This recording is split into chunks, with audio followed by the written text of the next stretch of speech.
Hi guys, this is Mrs. Novella from the Expressive Arts Classroom, and today I'm going to talk about refining and defining our gargoyle qualities. So by now you should have finished completing the required parts of your gargoyle. You have a pinch pot body, you have a head, you have 2 arms, 2 legs, and 2 wings. And what you're going to do today is you're going to add a minimum of 1 design options, which include horns, fangs, spikes, mohawks, or anything else you can think of. You're going to smooth out and kind of redefine your features. You're going to add texture, and you're going to complete a spot check to make sure that you've met all the criteria. So first, looking at our rubric, this project is worth 100 points, and so we'll review this in class so that you're very comfortable with the requirements and you have a clear expectation for how this will be assessed. Once you've reviewed the rubric, then you can begin by adding your additional features. Your leftover clay from your building yesterday will come in handy for you to add those additional options like horns or fangs or a tongue or things like that to make it really fun and unique. Once you're done adding those features, then what you're needing to do is kind of smooth out and redefine your gargoyle. So you're going to need to dip your hands in water. Your clay has been built for a couple days now and it's starting to crack. And when you add it onto it, chances are nothing is all the way smooth. So the first thing you're going to need to do is you're going to need to give your gargoyle a bath all over. You want every single part of this gargoyle to be smoothed out so that it looks as though you built it all within one day, and so that there aren't any cracks or creases or any seams. So you can see I'm very carefully just getting my fingers wet, dipping it in the can, and going over every single feature so that it is nice and smooth. For those really small areas, just dip your pinky in and just very carefully go inside those areas. When you're smoothing out features like noses, just take your time. You don't want the clay to crumble. But once you smooth it, it looks so much better than it did before.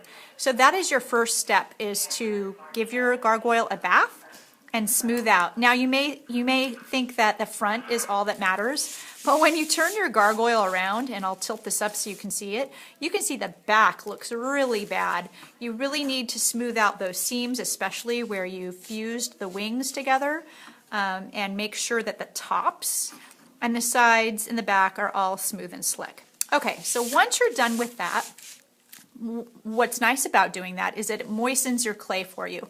So moving forward, when you're adding texture, it'll easily be achieved. Now, some tools for texture, you can use a spike, you can use a cutting tool, you can use this, but really what you want to do is you want to create realistic texture that takes on the appearance of whatever animal or human form you're taking.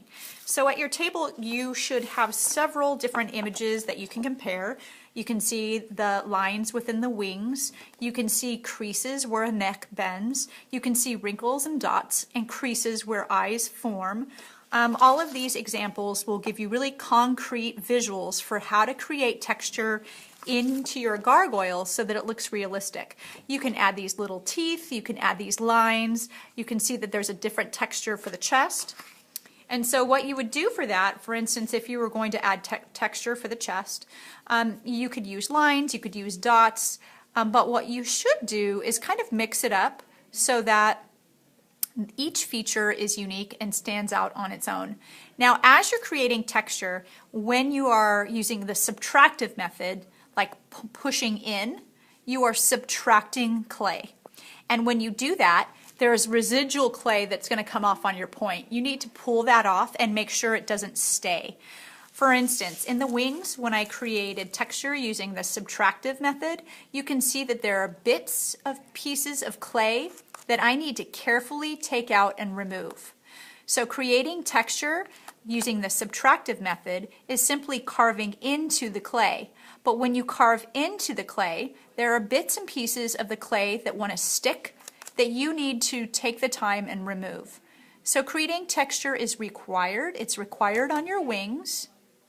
It's required on your gargoyle to create realistic fur or hair.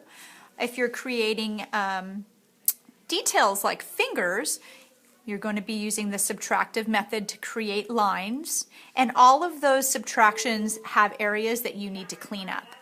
So take your time, look at the images and examples, see what texture or line designs work best for you when creating realistic texture for your gargoyle. Smooth out your gargoyle first to moisten the surface and to smooth it out. Then use tools in the subtractive method to create texture. Clean up as you go. Make sure that not only are you smoothing the front and texturizing the front, but you're smoothing out the back and texturizing the back as well. Take your time to do this.